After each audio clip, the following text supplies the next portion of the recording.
वफाकी आईनी अदालत के सरबराह जस्टिस अमीनुद्दीन खान ने हल्फ उठा लिया। सदर मुमलिकत आसिफ अली जरदारी ने जस्टिस अमीनुद्दीन से हल्फ लिया। वजीर आजम शहबाज शरीफ, फील्ड मार्शल पाक फिजाइया और बहरिया के सरबराहान की तकरीब में शिरकत। सुप्रीम कोर्ट के chief justice Muhammad Yahya Afridi, chairman senate, speaker कौमी असम्बली भी तकरीब में शरीक हुए। बिलावल भुट्टो और वफाकी वुज़रा ने भी हल्फ बर्दारी की तकरीब में शिरकत की। जस्टिस अमीनुद्दीन खान वफाकी आईनी अदालत के पहले चीफ जस्टिस बने हैं। वो 2011 में लाहौर हाई कोर्ट के जज और 2019 में सुप्रीम कोर्ट के जज मुकर्रर हुए। इनके मुतादिद फैसले सुप्रीम कोर्ट ने बरकरार रखे। इनके करियर के हवाले से देखते हैं ये रिपोर्ट। जस्टिस अमीनुद्दीन खान 1 दिसंबर 1960 को मुल्तान में पैदा हुए। इब्तिदाई तालीम मुल्तान से हासिल की। 1981 में फ़लसफ़े में BA किया। 1977 में ईरान में बतौर बॉय स्काउट पाकिस्तान की नुमाइंदगी की। सदर पाकिस्तान ने तारीफ़ी सर्टिफिकेट दिया। 1984 में यूनिवर्सिटी लॉ कॉलेज मुल्तान से LLB किया। टैक्स लॉ में डिप्लोमा भी हासिल किया। यूनिवर्सिटी लॉ कॉलेज मुल्तान में लेक्चरर और एग्जामिनर रहे। UET लाहौर समेत कई यूनिवर्सिटीज़ के सिंडिकेट के रुकन भी रहे। जस्टिस अमीनुद्दीन खान ने 1985 में वकालत का आगाज़ किया। 1987 में लाहौर हाई कोर्ट जबकि 2001 में सुप्रीम कोर्ट ऑफ पाकिस्तान के वकील बने। वो 12 मई 2011 से 22 अक्टूबर 2019 तक लाहौर हाई कोर्ट के जज भी रहे। 22 अक्टूबर 2019 से 14 नवंबर 2025 तक सुप्रीम कोर्ट ऑफ पाकिस्तान के जज रहे। इनके मुतादिद फैसले सुप्रीम कोर्ट ने बरकरार रखे। जस्टिस अमीनुद्दीन खान अक्टूबर 2024 से नवंबर 2025 तक सुप्रीम कोर्ट आईनी बेंच के सरबराह के तौर पर फराइज अंजाम देते रहे।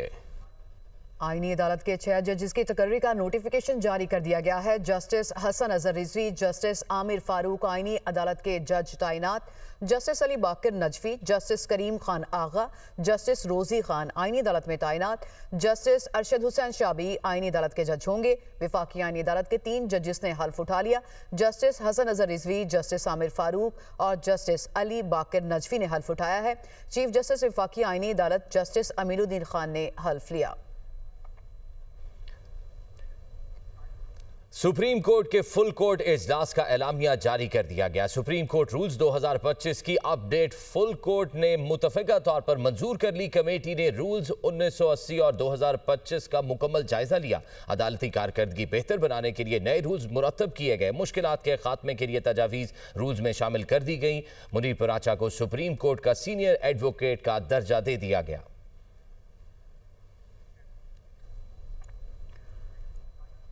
जस्टिस मंसूर अली शाह और जस्टिस अतर मैनुल्लाह के इस्तीफे मंजूर कर लिए गए हैं। सदर मुमलिकत ने सुप्रीम कोर्ट के दोनों जजेस के इस्तीफे मंजूर कर लिए। जस्टिस मंसूर अली शाह और जस्टिस अतर मैनुल्लाह ने गुज़िश्ता रोज़ इस्तीफा दिया था।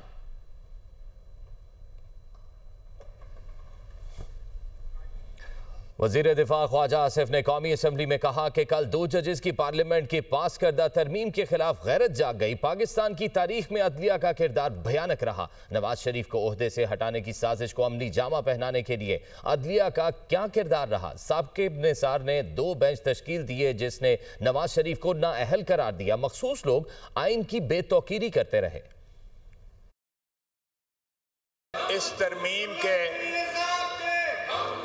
खिलाफ जो है एहतजाज में 2 जज साहिबान ने इस्तीफा दिया है। आज से 8-10 साल कबल मेरे कायद नवाज शरीफ को जब ओहदे से हटाने का प्रोसेस स्टार्ट हुआ, हमारे सुप्रीम कोर्ट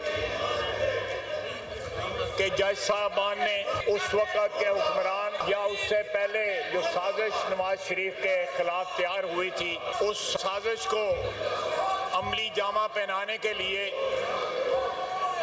हमारी अदलिया ने क्या रोल जो है वो अदा किया। ये सारा सिलसिला पनामा केस से स्टार्ट हुआ। उस वक़्त चीफ जस्टिस हाकिम निसार ने 2 बेंच तश्कील दिए जिसने वज़ीर आज़म मियां नवाज शरीफ को नाअहल करार दिया।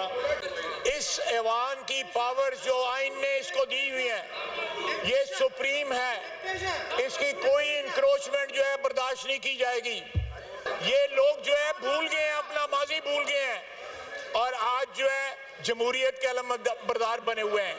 और दूसरी तरफ यही लोग जो है दहशतगर्दों के तहफ़्फ़ुज़ देने वाले भी बने हुए हैं। Chief of general staff lieutenant general Amir Raza की Saudi chief of general staff से मुलाकात हुई है। बाहमी स्ट्रेटेजिक अमूर और दिफाही ताउन पर इस मुलाकात में गुफ्तगू हुई।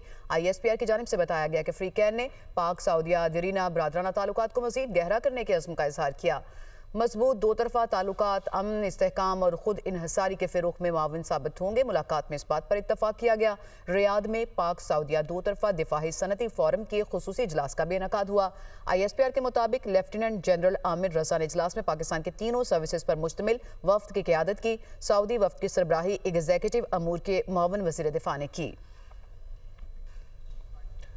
वज़ीर आज़म आज़ाद जम्मू और कश्मीर चौधरी अनवारुल हक के खिलाफ तहरीक अदम एतमाद जमा। नए कायदे ऐवान के लिए फैसल राठौर का नाम पेश किया गया। तहरीक अदम एतमाद पर 17 अरकान से जायद के दस्तखत मौजूद। पीपल्स पार्टी के अरकान असम्बली की तरफ से तहरीक अदम एतमाद जमा कराई गई। अरकान में जावेद अयूब, कासिम मजीद, रफीक नैयर, मलिक जफर और अली शान सोनी शामिल हैं। आज़ाद जम्मू कश्मीर कानून साज असम्बली का इजलास 17 नवंबर को तलब कर लिया गया। इजलास दिन 3 बजे तलब किया गया है। और आपको बताएं कि वज़ीर आज़म चौधरी अनवारुल हक के खिलाफ तहरीक अदम एतमाद पर राय शुमारी होगी। वज़ीर आज़म चौधरी अनवारुल हक के खिलाफ अदम एतमाद की तहरीक आज जमा कराई गई। पीपल्स पार्टी ने नए कायदे ऐवान के लिए फैसल मुमताज़ राठौर को उम्मीदवार नामजद कर दिया है। नाज़रीन, 27वीं तरमीम के जरिए आर्टिकल 243 में तब्दीलियों की रोशनी में आर्मी एक्ट में तरमीम की भी मंजूरी दे दी गई है। बिल कौमी असम्बली के बाद सेनेट ऑफ पाकिस्तान से भी मंजूर हो गया है। आर्मी एक्ट में होने वाली तब्दीलियां क्या हैं, जानते हैं इस रिपोर्ट में।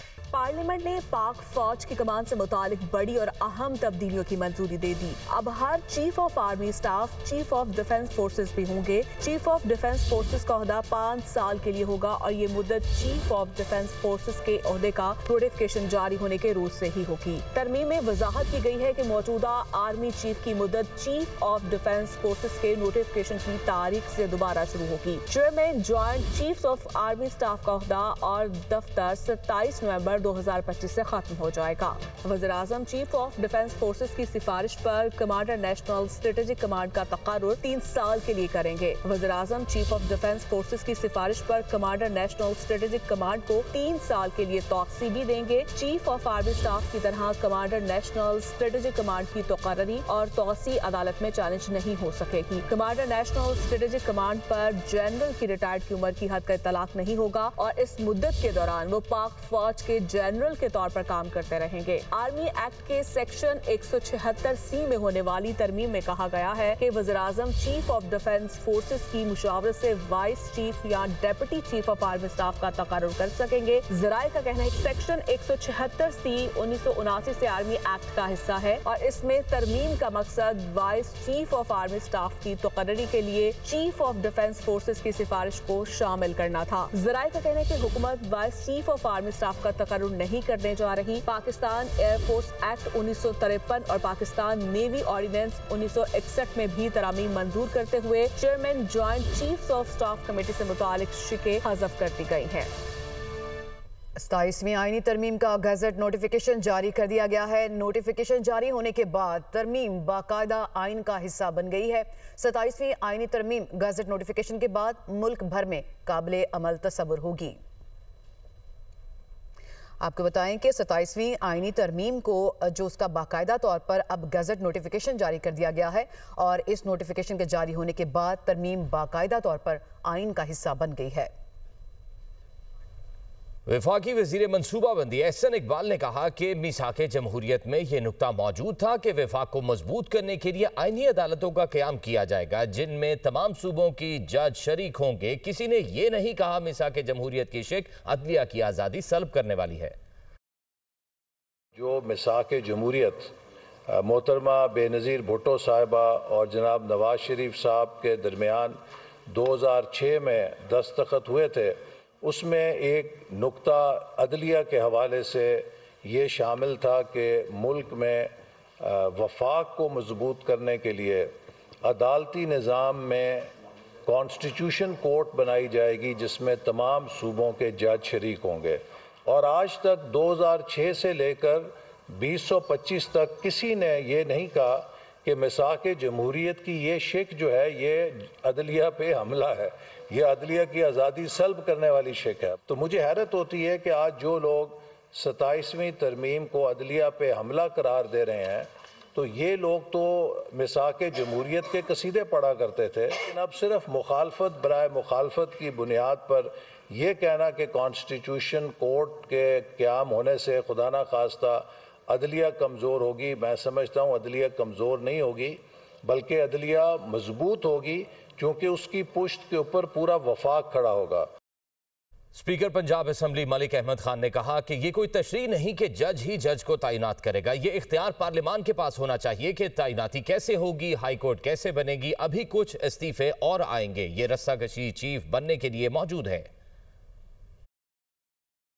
ये कहां से तय कर लिया कि अपॉइंटमेंट भी वो खुद करेंगे और उसकी रिमूवल भी वो खुद करेंगे। बिल्कुल ये बुनियादी ढांचे की कोई तशरीह नहीं थी। पार्लियामेंट के पास ये इख्तियार होना चाहिए, इम्पीचमेंट्स का इख्तियार पार्लियामान के पास होना चाहिए, अपॉइंटमेंट्स का इख्तियार पार्लियामान एग्जीक्यूटिव को दे। ये है स्कीम ऑफ थिंग्स, ये है जो आइन कहता है। आज कोई जज साहिबान इस्तीफे देकर घर जा रहे हैं, उनकी फ्री विल है, दे शुड। अभी कुछ इस्तीफे और आएंगे, ये यहाँ सिलसिला रुकेगा नहीं, ये मैं आपको पहले बता रहा हूँ। ये tug of war to be the chief एक अरसे से वहाँ पर मौजूद थी और इसी के ज़ेरे असर बहुत सारी कोर्ट्स बड़ी मुंतक़सिम भी रहीं। पार्लियामान ही एग्जीक्यूटिव को जन्म देती है, पार्लियामान ही ये बनाती है कि हाई कोर्ट कैसे कायम होगी। क्या वो पार्लियामेंट जिसके पास ये इख्तियार था कि वो पार्लियामेंट आइन साजी करेगी, ये तय कर दिया गया कि पार्लियामेंट के अंदर आइन नहीं बनेगा, जजेस आइन बनाएंगे, अपनी मर्जी का आइन बनाएंगे। वो बार बार बनाते चले गए, एक बार नहीं, कई तरमीम ऐसी जिनको रोक दिया गया। वज़ीर इत्तलात पंजाब अज़मा बुखारी ये कहती हैं कि एक रात में 50 बिल पास करने वालों को आईनी तरमीम पर एतराज़ है। खिलाफे आइन असेंबली तहलील करने वालों को पार्लियामेंट की बालादस्ती हजम नहीं हो रही। समोसे पकौड़ों पर सोमोटो लेने का बाब हमेशा के लिए बंद हो गया। तमाम इदारे आइन के ताबे और पार्लियामेंट सुप्रीम है, यही सिविलियन बालादस्ती है। मजीद कहा कि पाक फौज ने मई में अपने से 5 गुना बड़े दुश्मन को चंद घंटों में घुटने टेकने पर मजबूर किया। फील्ड मार्शल आसिम मुनीर और एयर चीफ जहीर बाबर के दिफा पाकिस्तान के एतराफ़ ने कौम ने उनको इज्जत दी है।